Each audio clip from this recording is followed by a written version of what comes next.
Hello everyone, welcome back to humanities with me. तो आज हम करने वाले हैं क्लास 11 का लॉजिक एंड फिलोसॉफी। तो ये है आसाम बोर्ड का। तो अभी अगर कुछ लोग मेरे साथ पहले से जुड़े हुए हैं, वो लोग बोलेंगे कि तुमने तो बोला था कि तुम आसाम बोर्ड का नहीं करवाओगे, तुम सीबीएसई वालों का भी करवाने वाले हो। तो हाँ जी, मैं अभी आसाम बोर्ड का नहीं करवाती हूँ, मैं सीबीएसई वालों का ही करवाती हूँ। बट मेरे जो पार्ट 1 है इस लॉजिक एंड फिलोसॉफी का, मैंने एक ही पार्ट करवाया था। तो उस एक ही पार्ट में शायद 2 दिन या 1 दिन पहले एक बहुत ही ज़्यादा प्यारा सा कमेंट आया था कि मैं पार्ट 2 भी करवाऊं, क्योंकि उनका एग्ज़ाम आने वाला है। तो इसलिए उन्होंने बहुत ज़्यादा रिक्वेस्ट किया था कि मैं जल्द से जल्द अपलोड करूं। इसलिए बिना कुछ सोचे समझे मैं फिर से ला रही हूँ। बेशर्म मुझको मत समझना, आप सबके लिए ही ला रही हूँ। तो हाँ जी, मैं कमेंट इधर लगवा दूँगी स्क्रीन पे। एंड अगर आप वो वीडियो देख रहे हो जिन्होंने कमेंट किया था, आप अगर देख रहे हैं ये वीडियो, तो हाँ जी, ये वीडियो बस आपके लिए ही है स्पेशली। तो हाँ जी, अगर आप मेरे चैनल पे नए हो तो जल्दी से इस चैनल को सब्सक्राइब कर दो और मेरे वीडियो को लाइक भी कर देना। तो चलिए आज का वीडियो हम शुरू करते हैं। आज के वीडियो में हम यहाँ से करेंगे, मतलब कि नेचर ऑफ लॉजिक से। तो पार्ट 1 में मैंने बाकी जो है वो सब कवर कर लिया है। अगर आपने नहीं देखा है तो कमेंट में लिंक दिया हुआ है, वहाँ से आप देख सकते हैं। तो आज हम यहाँ से करने वाले हैं, तो चलिए शुरू करते हैं। In order to determine the real nature of logic the following points are to be considered. मतलब कि रियल नेचर लॉजिक का डिटरमाइन करने के लिए कुछ पॉइंट्स कंसीडर करते हैं, तो वही इधर बताया हुआ है। तो पहला जो पॉइंट है वो है logic is concern with mediate knowledge not with immediate knowledge. तो यहाँ बोला है कि लॉजिक जो है वो कंसर्न करता है मीडिएट नॉलेज से, और वो इमीडिएट नॉलेज से कंसर्न नहीं करता है। तो पहले हम मीडिएट नॉलेज और इमीडिएट नॉलेज क्या होता है वो जान लेते हैं।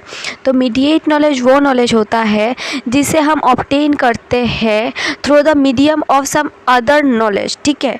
और इमीडिएट नॉलेज वो नॉलेज होता है जिसे हम through the medium of some other knowledge obtain नहीं करते हैं, ठीक है। तो अब आगे देखो, knowledge is a system of ideas corresponding to a system of things combined by a belief in such correspond. यानी कि नॉलेज जो है ये एक सिस्टम ऑफ आइडियाज़ है जो कॉरस्पॉन्ड करता है to a system of things combined by a belief in such corresponds, ठीक है। तो अभी हम पढ़ेंगे 3 फैक्टर्स जो निकलता है नॉलेज को एनालाइज करने के बाद। यहाँ देखो, if you analyze knowledge we find that knowledge involves 3 factor. यानी कि अगर हम नॉलेज को एनालाइज करते हैं तो नॉलेज का 3 फैक्टर्स निकल के आता है। क्या क्या अभी हम देखते हैं। तो पहला जो फैक्टर है वो है a system of ideas in the mind. दूसरा जो है वो है correspondence of these ideas with a system of actually existing things। तीसरा जो है बिलीफ इन सच कॉरस्पॉन्ड्स। तो अभी हम एग्जाम्पल जो है दिया हुआ है इधर, ये भी एक बार देख लेते हैं। For example, we say we know the sun, it means that we have in our mind the idea of a heavenly body of an enormous size with dazzling brilliance around which the planet revolve. Corresponding to these ideas in the mind, there is the sun that actually exists, and there is also the belief that the sun exists। तो चलो अभी हम पढ़ेंगे forms of knowledge, ठीक है। तो देखो इधर, नॉलेज में बी ऑफ 2 काइंड्स। तो नॉलेज का 2 काइंड है, ठीक है।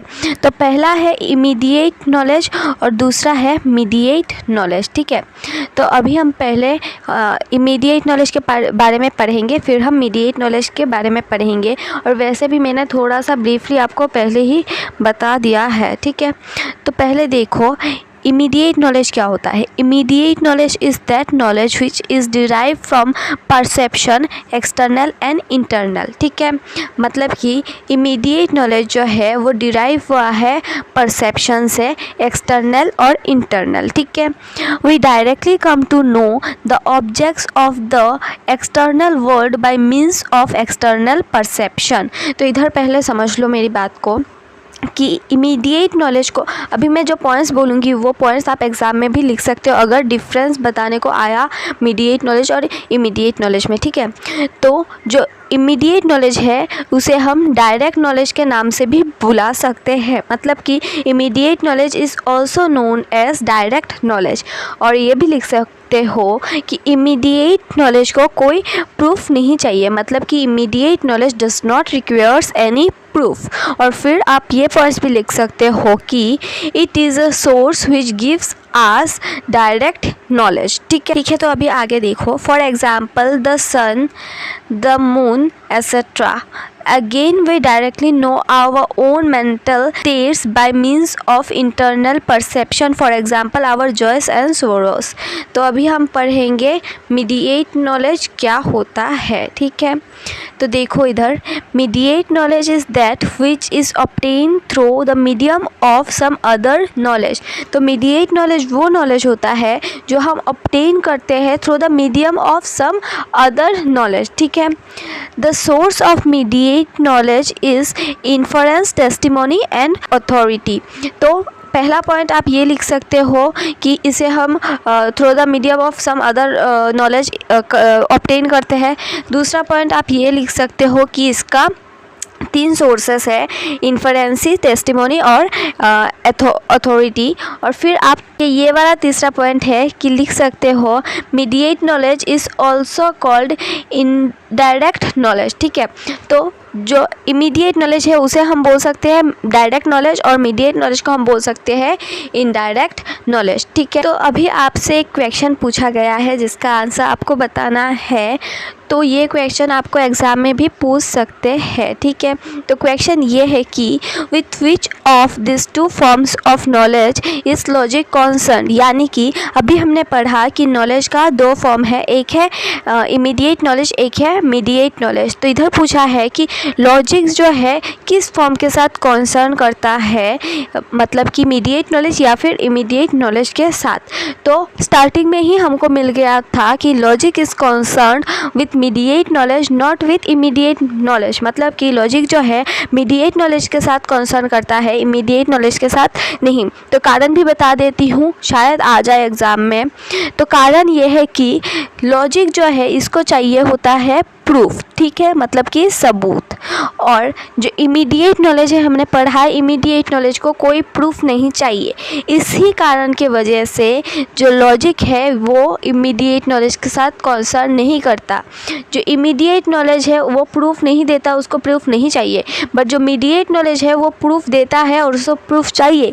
इसलिए जो लॉजिक है वो मीडिएट नॉलेज के साथ कॉन्सर्न करता है और इमीडिएट नॉलेज के साथ नहीं करता है। ठीक है, क्लियर हो गया। ठीक है, तो अब हम आगे पढ़ लेते हैं। Majority of logicians maintain the view that logic is concern only with mediate knowledge. तो देखो इधर बोल रहे हैं कि बहुत सारे मेजॉरिटी ऑफ लॉजिकियंस बोलते हैं कि लॉजिक जो है वो मीडिएट नॉलेज के साथ कंसर्न करता है। ठीक है, according to this logicians logic is primarily concerned with the problem of proof. तो इधर जो मैंने बोला है वही लिखा है सब कि लॉजिक को प्रूफ चाहिए, प्रूफ का प्रॉब्लम है लॉजिक को। ठीक है, we want to prove the truth of something in logic. Immediate knowledge does not requires any proof. Immediate knowledge को कोई प्रूफ नहीं चाहिए। ये वाला जो है इमीडिएट नॉलेज को कोई प्रूफ नहीं चाहिए, ये आपका 1 मार्क का क्वेश्चन आ सकता है कि कौन से नॉलेज को प्रूफ नहीं चाहिए। ठीक है, तो अभी आगे देखते हैं। What is directly known by perception is certain bye it's self and is true in normal circumstances. The question of proof does not arise in such cases, but mediate knowledge requires proof for establishing its validity. There is possibility of error in case of knowledge derived from inference, testimony and authority. Such knowledge requires proof. Thus, the view that logic is concerned with mediate knowledge only applies to be correct ones. तो अभी ये देखो, ये भी आपका important है 1 mark के हिसाब से। According to Indian logic, logic is concerned with all form of knowledge. तो अभी हमने पढ़ा कि नॉलेज का दो फॉर्म है, एक है इमीडिएट नॉलेज, एक है मीडिएट नॉलेज। तो लॉजिक मतलब कि वेस्टर्न लॉजिक को ही हम लॉजिक के नाम से जानते हैं। बस लॉजिक जिसे हम बोलते हैं वह है वेस्टर्न लॉजिक। तो वेस्टर्न लॉजिक बोलता है कि लॉजिक जो है वो कंसर्न करता है बस मीडिएट नॉलेज के साथ, बट हमारा इंडियन लॉजिक बोलता है कि जो लॉजिक है वो दोनों मीडिएट और इमीडिएट नॉलेज के साथ कंसर्न करता है। ठीक है, तो अभी हमने पहला पॉइंट जो है वो पढ़ लिया है। अभी हम दूसरा पॉइंट क्या है वो पढ़ते हैं। Logic is concern with both formal truth and material truth, form and matter of thought. ठीक है, तो अभी पढ़ते हैं तो हम अच्छे से समझेंगे। Every material object has to aspect, form and matter. तो इधर बोला है कि सारे मटेरियल ऑब्जेक्ट्स का दो एस्पेक्ट होता है, एक होता है फॉर्म और एक होता है matter. For example, a coin is round in shape and is made of gold.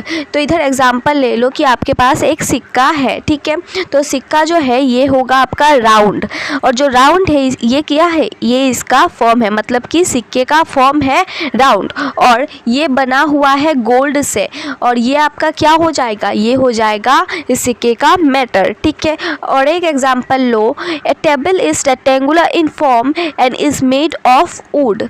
तो इधर एक रेक्टेंगुलर टेबल आपको लेना है, और टेबल का जो है उसका फॉर्म क्या होगा, उसका फॉर्म होगा ये है रेक्टेंगुलर। तो ये फॉर्म हो गया रेक्टेंगुलर, और इसका मैटर क्या हो जाएगा, इसका मैटर हो जाएगा वुड। ठीक है, there is a close relationship between form and matter. Matter और फॉर्म का दोनों का बहुत ही ज़्यादा क्लोज रिलेशन है।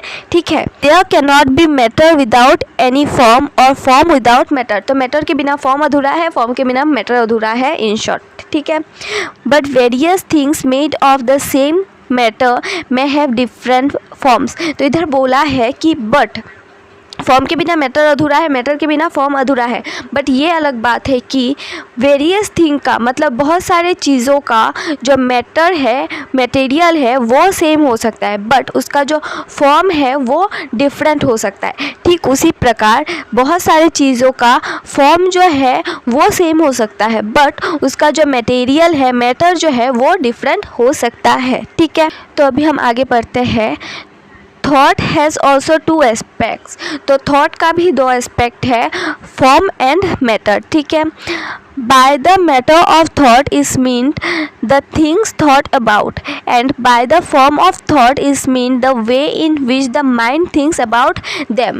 In case of thought also the form may change while matter remain the same, again the matter may change while the form remain the same। तो इधर बोला है कि थॉट के माध्यम में भी ये हो सकता है कि मैटर जो है वो सेम रह सकता है और फॉर्म जो है वो चेंज हो सकता है, और ये भी हो सकता है कि फॉर्म सेम रह सकता है और मैटर जो है वो चेंज हो जा सकता है। ठीक है, in one sense truth means consistency among ideas और थॉट्स देमसेल्फ। मतलब कि ट्रूथ जो है वो है कंसिस्टेंसी अमॉन्ग आइडियाज़ या फिर थॉट्स। ठीक है, और एक सेंस में आप देख सकते हो, in another sense truth means correspondence of thoughts और आइडियाज़ विथ फैक्ट्स और things of the world.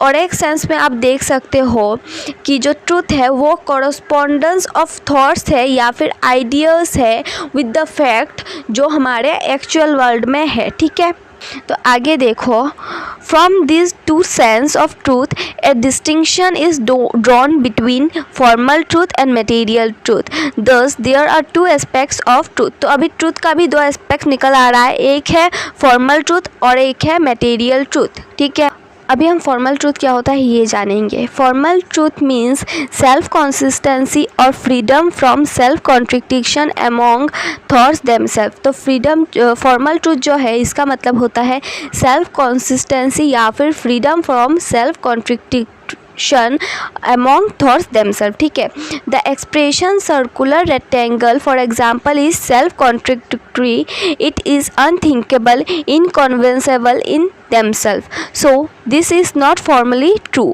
but the expression a round circle for example is formally true.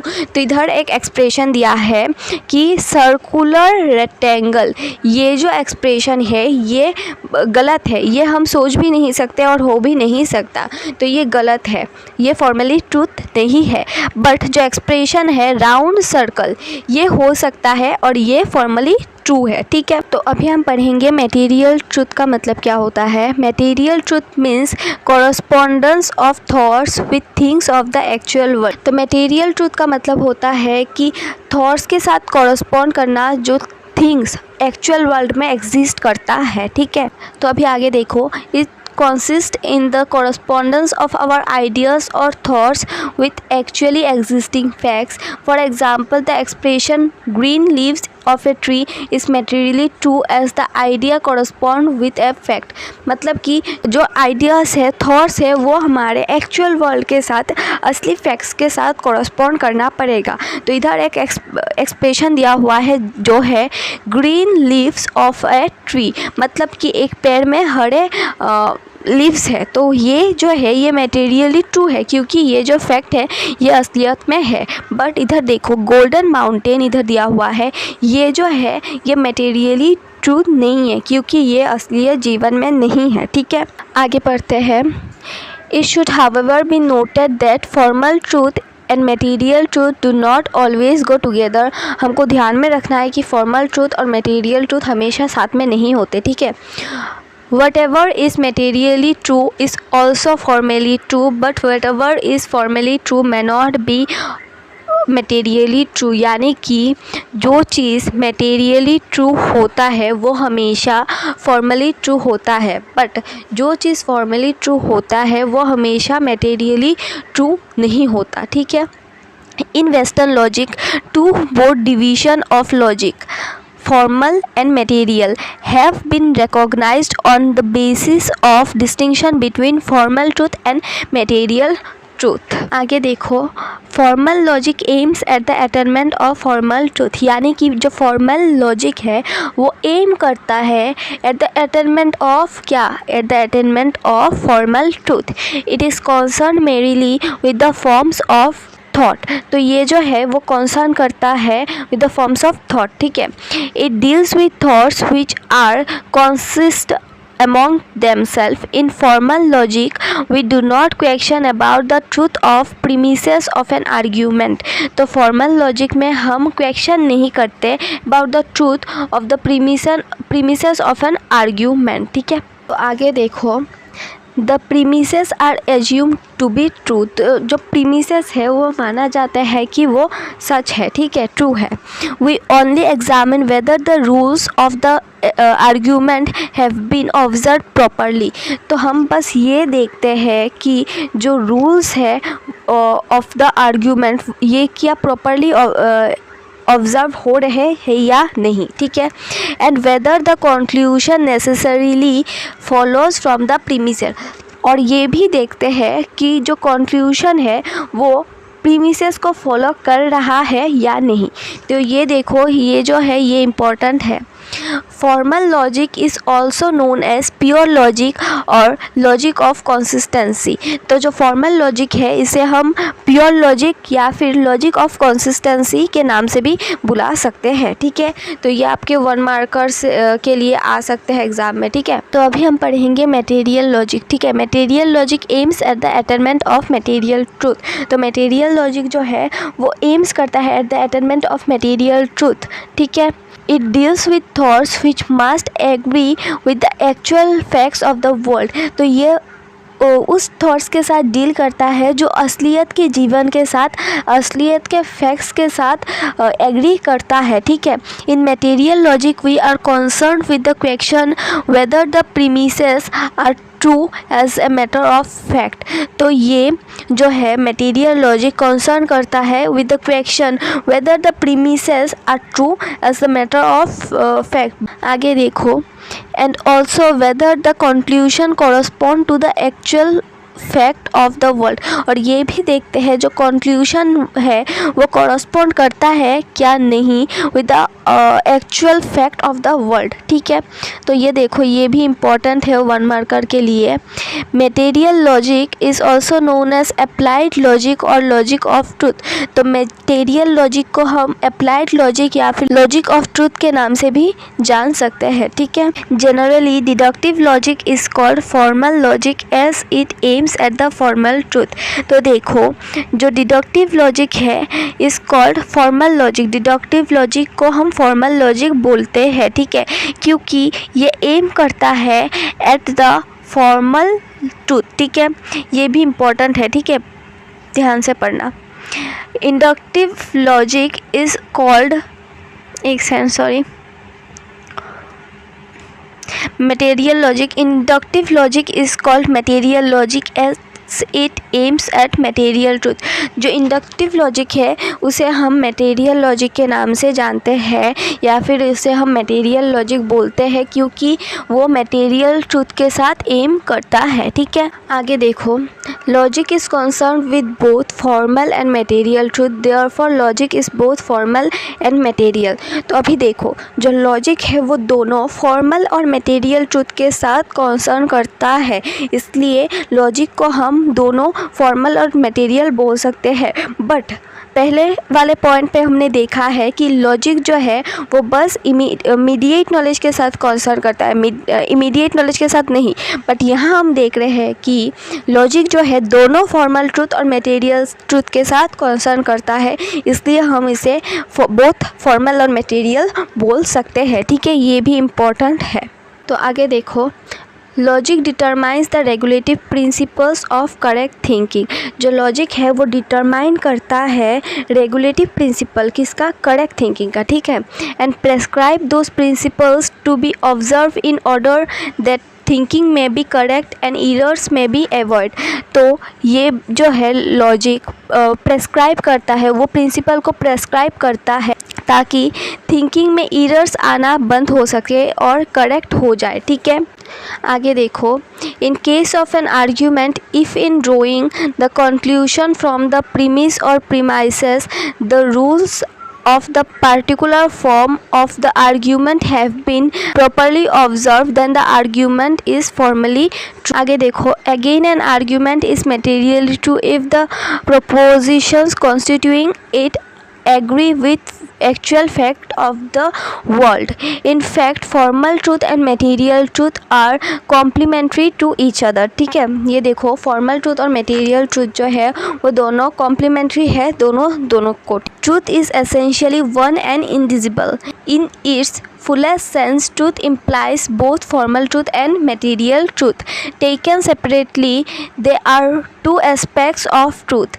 The distinction between formal truth and material truth is made only for convention of treatment. In Indian logic, there is no distinction between formal truth and material truth. Logic is concerned not merely with formal truth but also with material truth. ठीक है, तो आज का video हम यहाँ तक ही रखते हैं। जिन्होंने मुझे कमेंट किया था, आज ये वीडियो स्पेशली बस आपके लिए है। आई होप कि आपको भी अच्छा लगा होगा और बाकी सब जो देख रहे हैं आप सबको भी अच्छा लगा होगा।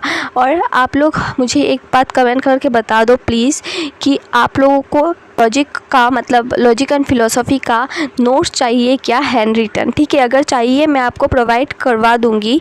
ठीक है, तो हाँ जी, आज का वीडियो इतना तक ही। आई होप कि आपको आज का वीडियो अच्छा लगा होगा। If so don't forget to like share subscribe and comment down below कि कैसा लगा है। और सब्सक्राइब के साथ साथ बेल आइकन भी हिट कर दीजिएगा ताकि आप मेरे नए से नए वीडियो के साथ अपडेटेड रहे। मिलते हैं बहुत जल्द और एक नए वीडियो के साथ। तब तक के लिए bye bye, take care, stay safe, stay good bye.